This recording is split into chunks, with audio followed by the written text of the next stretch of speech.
Bonsoir à tous, j'espère que vous allez bien. Il est 19h50, c'est l'heure du journal et voici les titres de l'actualité de ce mardi 6 septembre 2022.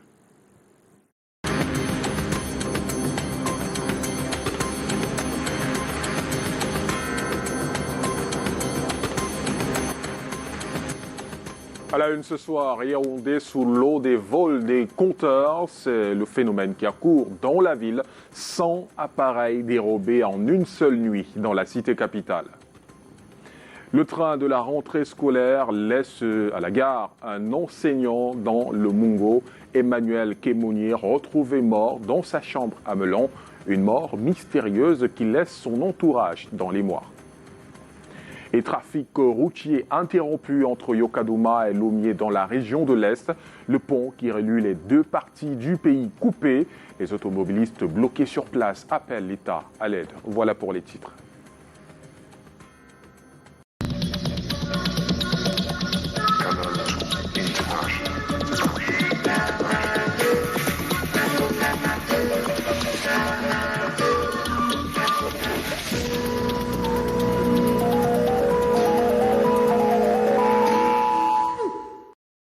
Un nouveau phénomène prend de l'ampleur à Yaoundé, le vol des compteurs d'eau.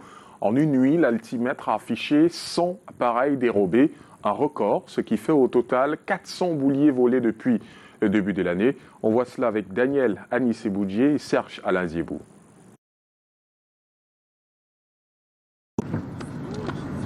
Nous sommes à Biémassi dans l'arrondissement de Yaoundé 6e, la cible principale des voleurs de compteurs d'eau depuis quelques mois.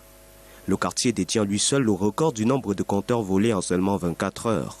C'était dans la nuit du 3 au 4 septembre dernier. Nous avons reçu un coup de fil de notre tâcheron, M. Messi, nous disant que le comité de vigilance de Biémassi Supérette l'aura informé de ce que plus d'une centaine de compteurs ont été enlevés dans la nuit. Et ils ont pu rattraper les malfrats. Et au bout de la course, ils ont abandonné le sac de compteurs. Le phénomène est fréquent dans ce quartier populaire. Les populations en souffrent. Un matin, on s'est réveillé, on a trouvé qu'on avait ramassé tous les compteurs. On ne sait pas ce qui s'est passé, mais on n'arrive même plus à puiser de l'eau. On n'arrive pas à trouver de l'eau et en plus c'est difficile de voir de l'eau dans ce quartier. C'était la seule ressource qu'on pouvait puiser de l'eau. Comme on a pris les compteurs, on souffre. À cause du vol, les robinets saignent à longueur de journée. Un énorme préjudice pour la société en charge de l'eau au Cameroun, la Camwater, qui voit ses chiffres en baisse. Nous avons une baisse drastique de la facturation et nous avons aussi des cas de fraude. Puisque vous avez vu tout à l'heure, nous étions dans un domicile, nous avons vu que le compteur a été enlevé, mais l'eau était en train de couler. Donc vous voyez, ils s'approvisionnent, puisque si l'eau coule, les clients ne voudraient plus revenir à l'agence pour payer un nouveau compteur. Face à ce délit, la Camwater invite les consommateurs à plus de vigilance et surtout procéder à la sécurisation de leurs compteurs à travers un quadrillage métallique. Quant aux malfrats, ils sont activement recherchés pour répondre de leurs actes devant la justice. Vigilance également pour les populations de la région de l'Est constamment confrontées au trafic d'ossements humains. Un sac contenant les restes d'os humains a été retrouvé au stade municipal d'Abomban dans le Oignon par les éléments de la brigade de terre. Les détails avec nos correspondants Roméo Tignan et Kizito Koumaï Serfébé. C'est lors du désherbage des alentours du stade municipal d'Abombank qui devrait accueillir la finale du championnat de vacances de football que des jeunes ont découvert un carton contenant des ossements humains. Certains sont venus me rencontrer. Moi, j'étais en train d'effectuer une séance de sport également. Ils sont arrivés, ils m'ont interpellé de venir voir ce qu'il y avait qui était enfoui à l'angle du stade. Dès lors, je me suis rapproché, j'ai constaté qu'il y avait une cargaison de ciment humain emballée dans un carton. Selon les précisions du commandant de brigade, l'adjudant-chef-major Etundime Somo Jean-Pierre, il s'agit d'un squelette humain dépiécé avec à côté des vêtements de femme. Cette cargaison également, vous voyez, c'était déjà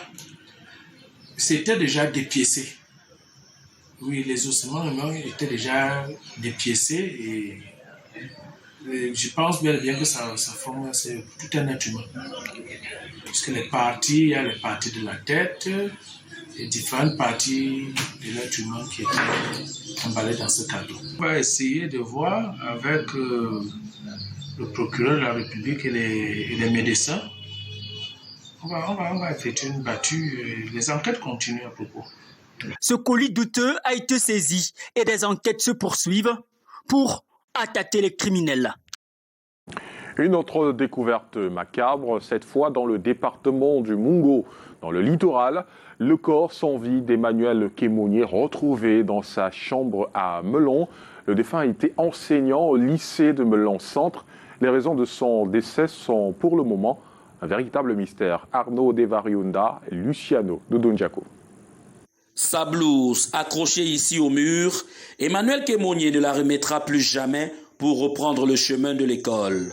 Âgé de 32 ans, ce jeune titulaire d'un master en agronomie des sciences agricoles a été retrouvé mort dans l'après-midi du 5 septembre 2022 dans sa chambre et dans les circonstances troubles. Je tourne maintenant chez lui vers 12h.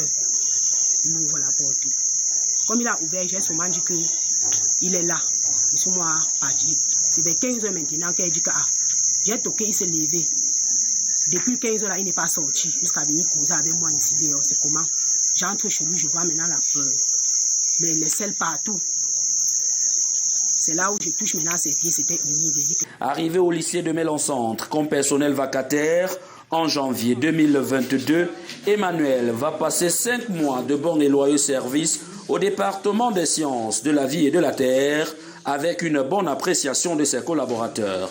Seulement, le train de cette nouvelle année va quitter la gare sans lui après que la commission de recrutement ait siégé. La fin d'année 2022, c'est-à-dire juillet, lorsque la commission siège, M. Taïou n'est plus reconduit dans nos effectifs.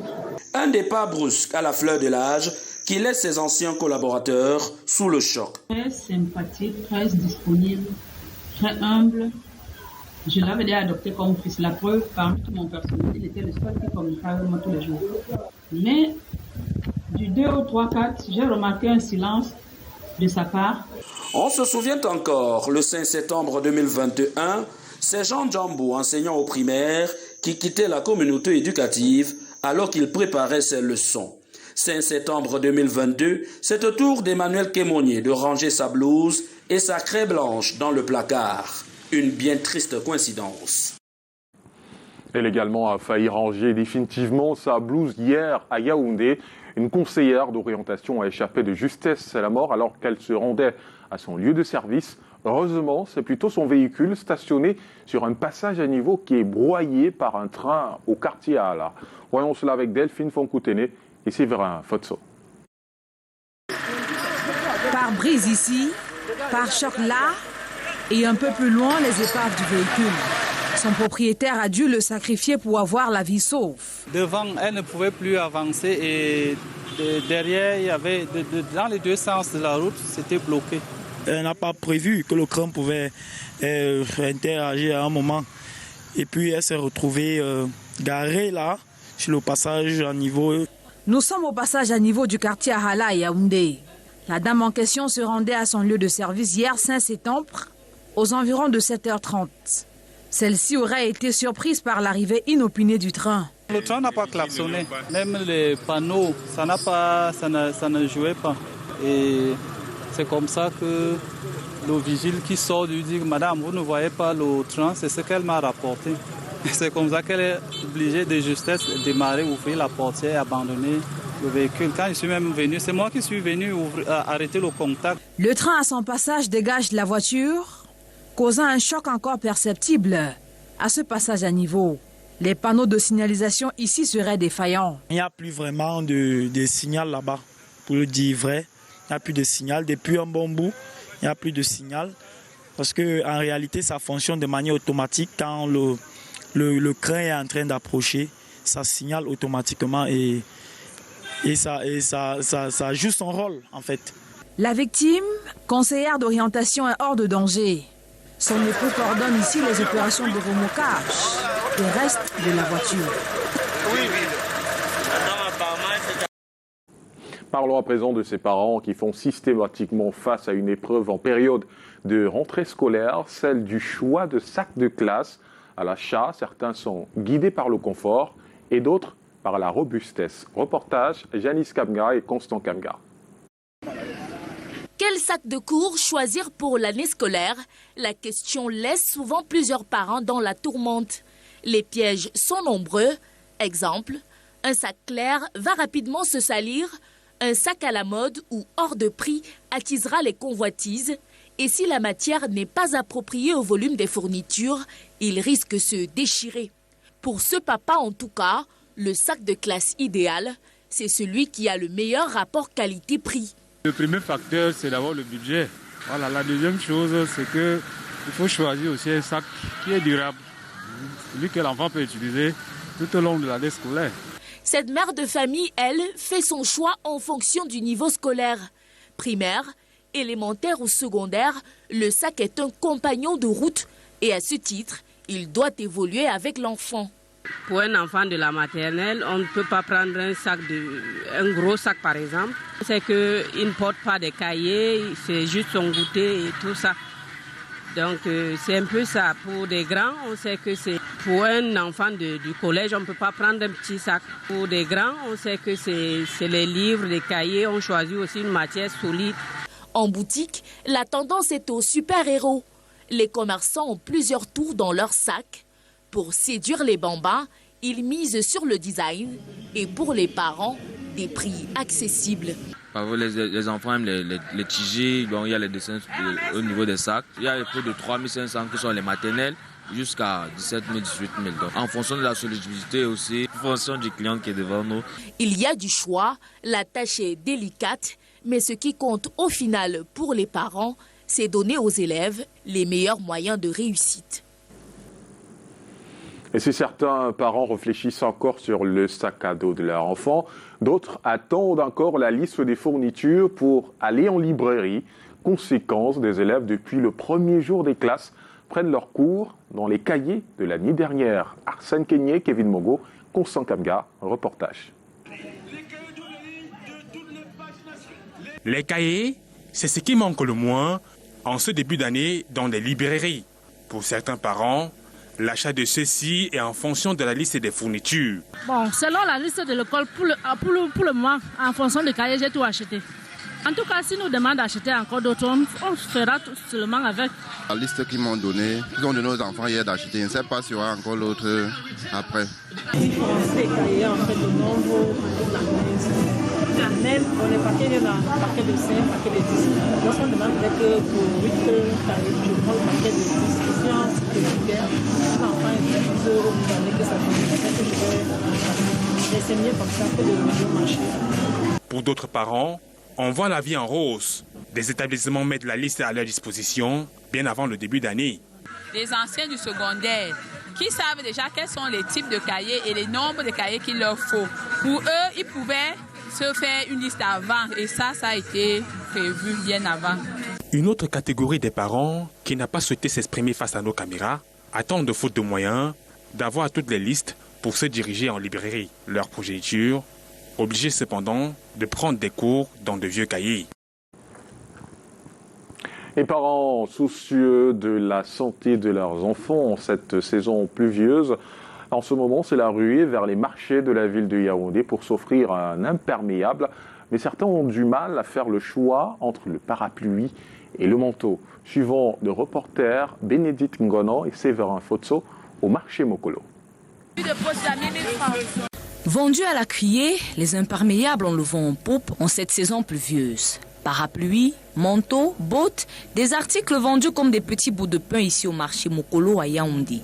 Chacun a sa préférence, mieux sa priorité. La saison pluvieuse, et si tu n'as pas de parapluie, quand tu sors, Ces cahiers peuvent se mouiller si elle n'a pas de parapluie. Donc, j'ai préféré venir acheter son parapluie. Elle n'aime pas beaucoup le manteau. En fait, elle préfère le parapluie. Elle trouve ça plus pratique à mettre dans le sac parce que le manteau est un peu lourd, c'est un peu grand. Si pour certains le parapluie est pratique et facilement transportable, pour d'autres, il est complémentaire au manteau. Bon, j'ai opté pour prendre parapluie et manteau parce que le manteau le protège jusqu'aux pieds.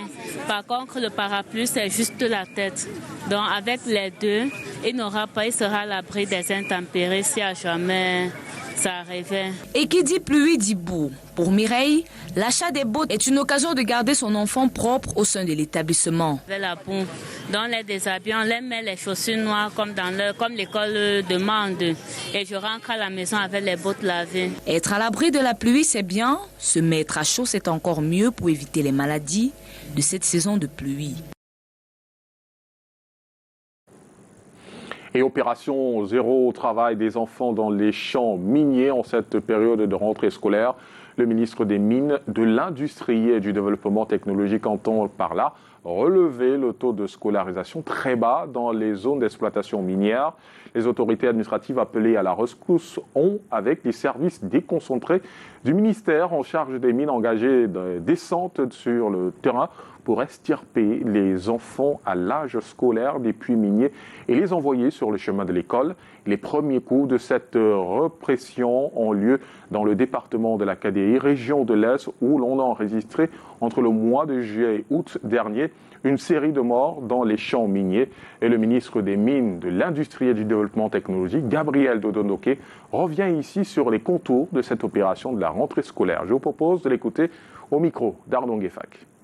Une action coup de force menée par les autorités administratives de la région de l'Est en collaboration étroite avec mes services, le gouverneur de la région de l'Est, le préfet du département de la KDI, pour ne citer que ces unités administratives, une action coup de force qui a valu que dans la nuit de 4 au 5 septembre, les chantiers soient évacués totalement de la présence des enfants par la force, disons-nous ainsi, puisque les forces de l'ordre ont investi les lieux et leur présence sur les lieux a dissuadé justement ces parents à laisser descendre les parents, les enfants dans ces chantiers.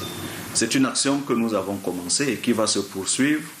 Le cas de la KDI Batouri, Kambélé en particulier, c'est un cas tout particulier et qu'il fallait suivre de près, comme vous pouvez savoir. Entre-temps, nous avons justement enregistré beaucoup de situations de ce côté-là. Il fallait être vigilant.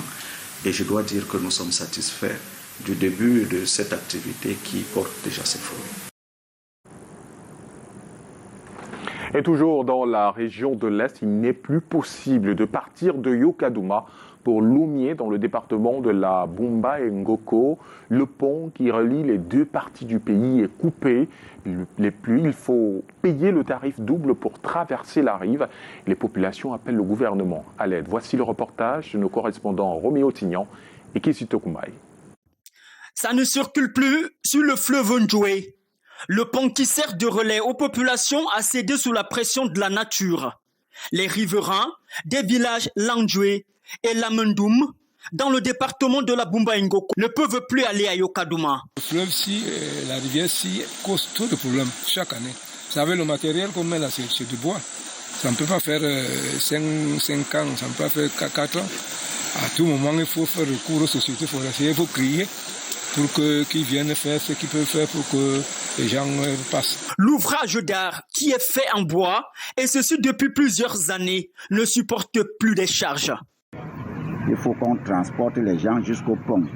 Du pont, vous trouvez les fidèles qui sont là, les gens qui sont prêts à aider les autres pour transporter encore, aller de l'autre côté. La circulation des hommes et de leurs biens est devenue difficile, surtout en cette saison de grande pluie. Dans la période des rentrées scolaires et des grandes pluies qui s'abattent, nous risquerons de perdre les âmes, nous risquerons de perdre les gens. Parce que ce passage qui est aujourd'hui comme le pont des singes ne mérite pas que les élèves traversent. Aujourd'hui, nous voulons que vraiment l'État prenne quand même ce pont en charge. Si l'État reliait quand même le pont, si l'État mettait la main dans ce pont-là, le pont devait vivre et les populations devaient être à l'aise. Notre cri, que l'État essaie de penser à cette route qui relie deux arrondissements, le mien. En cette période de rentrée scolaire, les populations crient au gouvernement pour la réhabilitation de ce pont qui dessert 2 arrondissements. Autre chose à présent, Yaoundé accueille le mois prochain, les 21 et 22 octobre, le premier concert de musique opéra au Cameroun, un événement organisé par l'archidiocèse de Yaoundé en partenariat avec l'ambassade d'Italie au Cameroun. En attendant le jour J, les chanteurs sont déjà en mode vocalise. Daniel Anissé-Boudjé et Raoul Ngoufo ont fait immersion dans l'une de leurs séances de préparation. Reportage.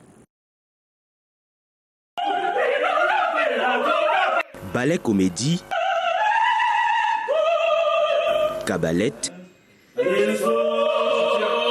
drame lyrique, basse bouffe.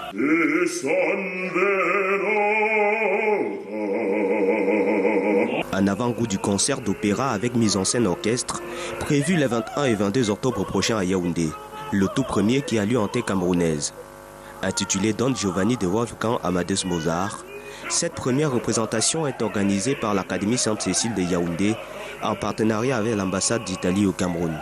L'image de l'opéra version camerounaise va reposer pour la circonstance sur ces jeunes chanteurs qui seront accompagnés par l'orchestre du Conservatoire international Sainte-Cécile de Rome.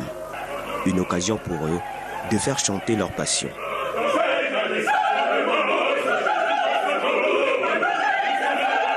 La musique, pour moi, c'est plus que de la joie, c'est une passion. Et le fait de rester avec eux, ça m'encourage encore plus à persévérer dans ce couloir. En décembre 1999, et il y a le voisin d'en face qui était membre d'une chorale d'enfants. Sa chorale est venue animer. On s'était moqué de nous que vous êtes ici, vous chantez les histoires de l'école, vous dites que vous chantez, mais vous refusez de rejoindre les chorales. Alors qu'il faut bien s'engager à l'église. Ça m'a énervé, j'ai dit ok, allons alors faire ça comme les parents parlent. Allons-y. Donc j'ai commencé par défier en fait, parce que les parents s'étaient moqués de moi. Avant le rendez-vous prévu dans moins de 2 mois, ça travail dure ici à la résidence de l'ambassadeur d'Italie à Yaoundé. L'événement a reçu l'onction du président de la République. Le 21 octobre, Yaoundé sera la capitale internationale de l'opéra, de l'inédit.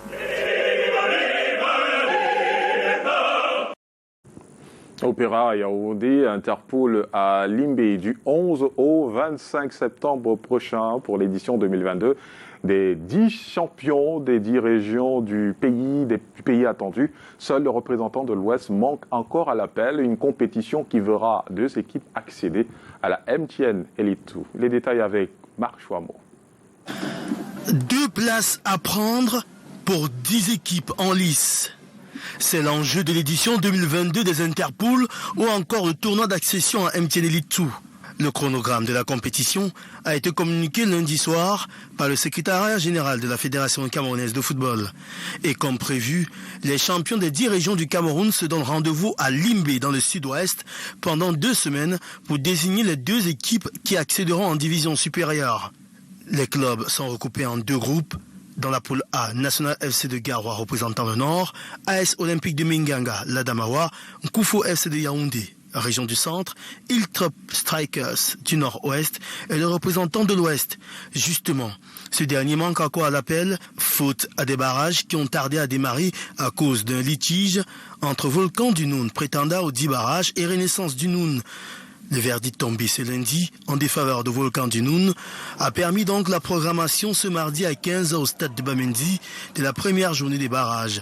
AS Ménois, Rizière du Noun et NGV sont les prétendants au titre de champion de la région de l'Ouest.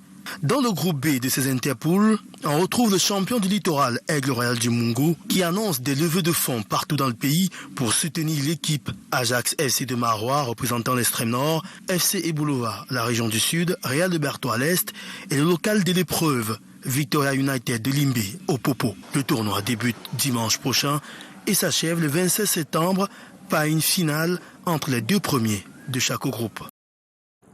Et l'actualité à l'étranger, à présent, la première ministre britannique est connue, Liz Truss, a été reçue par la reine Elisabeth et son gouvernement reste attendu.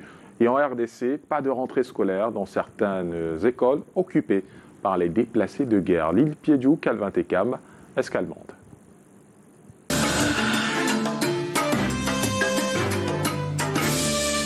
La reine Elisabeth II et la nouvelle première ministre britannique, Liz Truss, se rencontrent au château de Balmoral, à Ballater, en Écosse. Liz Truss serre la main de la monarque pour accepter son offre de former un nouveau gouvernement. Cette élection de Liz Truss fait la une des journaux nationaux britanniques avec des titres tels que Truss gagne, mais peut-elle éviter la crise qui se profile, en référence à la crise actuelle du coût de la vie. S'adressant à la presse devant le 10 Downing Street, le Premier ministre britannique sortant, Boris Johnson, déclare qu'il n'offrira rien d'autre que le plus fervent soutien à Liz Truss et à son gouvernement. C'est une période difficile pour l'économie. C'est une période difficile pour les familles de tout le pays. Nous pouvons et nous allons la traverser et nous en sortirons plus forts de l'autre côté. Mais je dis à mes collègues conservateurs qu'il est temps de mettre fin à la politique. Il est temps pour nous tous de soutenir Liz Truss, son équipe et son programme et d'agir pour les citoyens de ce pays. Parce que c'est ce que les gens de ce pays veulent. C'est ce dont ils ont besoin et c'est ce qu'ils méritent.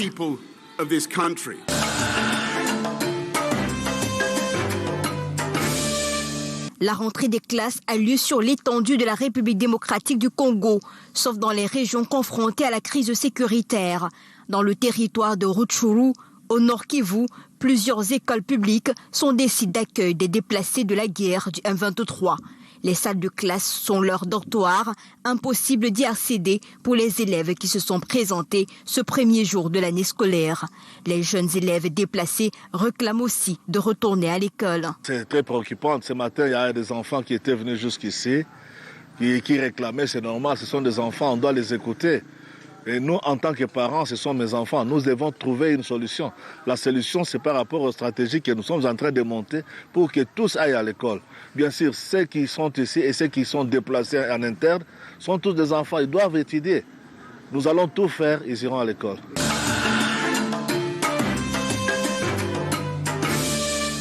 Les Kenyans sont impatients de reprendre le cours de leur vie après la confirmation par la plus haute juridiction du pays de la victoire de William Ruto à l'élection présidentielle du 9 août dernier. C'était une décision splendide parce que nous devons passer à autre chose. Nous ne pouvons pas vivre dans des tribunaux pour le reste de notre vie en parlant d'élections. Il y a d'autres choses importantes dans la vie. Je n'ai pas été satisfaite de la décision du tribunal, mais je ne peux rien y faire. Nous devons continuer à vivre notre vie. Joseph Kinya, président du comité de prise de fonction, explique le plan pour la transition pacifique et ordonnée du gouvernement de Uhuru Kenyatta à la 5e administration de William Ruto après que la Cour suprême ait rejeté le recours de Raila Odinga constatant les résultats de l'élection. Nous tenons à informer la nation que la cérémonie de prestation de serment et l'inauguration de la nouvelle administration se tiendront conformément à l'article 141 de la Constitution, le premier mardi suivant la décision prise hier par la Cour suprême qui a confirmé la déclaration de l'IEBC. Cette date est le mardi 13 septembre 2022 et la cérémonie se tiendra au Moi International Stadium, Kasarani. Le président élu doit prêter serment de prise de fonction administré par le greffier en chef du pouvoir judiciaire devant son Excellence, la présidente de la Cour suprême, conformément à la loi. Cette prestation doit avoir lieu entre 10h et 14h. Le président élu appelle à l'unité, tendant une main fraternelle à ses adversaires. Le Kenya, une locomotive économique de l'Afrique de l'Est et un pilier de stabilité dans une région instable, subit parfois des secousses pendant des périodes électorales. C'était le cas en 2007 avec près de 1100 morts.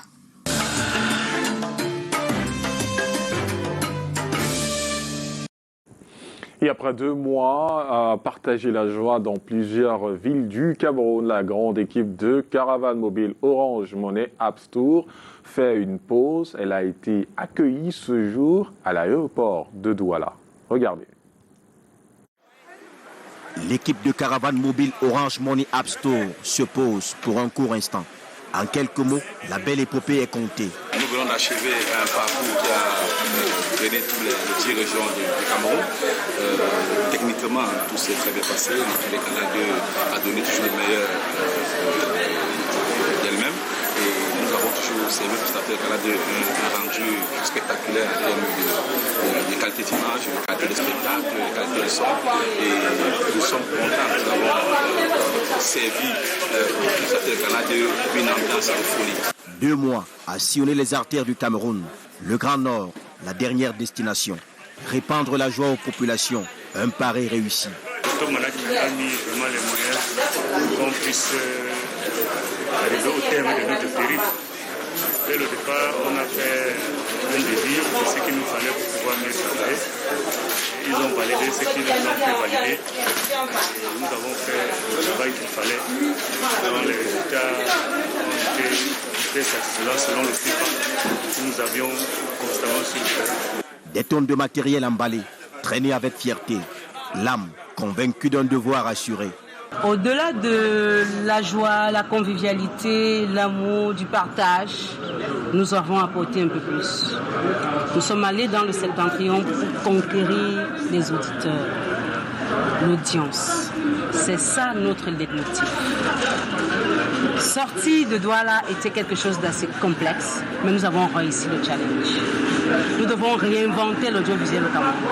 Et ça, je pense que c'est ce que cette équipe a passé 2 mois à faire. Caravane mobile Orange Money App Store, ce n'est pas la fin de l'aventure, mais juste une trêve. Et bientôt, la caravane se remet en marche. Le littoral n'est pas terminé, il est très grand. La semaine prochaine, nous irons ailleurs. Attendez-nous, parce que nous sommes sur le chemin. L'amour, le partage, là sont les valeurs que nous voulons mettre dans le cœur des Camerounais. Caravane mobile Orange Money App Store. L'émission a retrouvé son audience d'antan. Le meilleur est à venir. Et toujours dans la page réclame, le leader dans la facilitation des transactions financières via le numérique a ouvert ses portes à sa clientèle. Maviance vient avec une innovation dans le milieu de la monnaie électronique. Regardez. Gagner du temps et éviter les risques liés à la manipulation des espèces grâce aux solutions de Maviance. Ce logiciel géant de services bancaires permettant de rassembler sous une seule application tous les comptes d'un utilisateur. Maviance, nous, notre métier et notre savoir-faire, c'est donc la digitalisation des paiements au fin de faciliter les transactions financières, quelle que soit l'entreprise, quel que soit le modèle de business de l'entreprise. Avec les solutions de Maviance, payer les salaires, les frais de mission, les per diem et autres indemnisations directement sur les téléphones de vos bénéficiaires. Encaissez vos recettes, quel que soit le moyen de paiement de vos clients. Maviance digitalise les paiements et facilite les transactions financières. Pour travailler avec nous, soit vous nous contactez à l'adresse contact, contact@cm pour Cameroun.maviance.com et un de nos business experts va se rapprocher de vous pour comprendre votre problématique afin justement de pouvoir drafter une solution sur mesure pour vos besoins.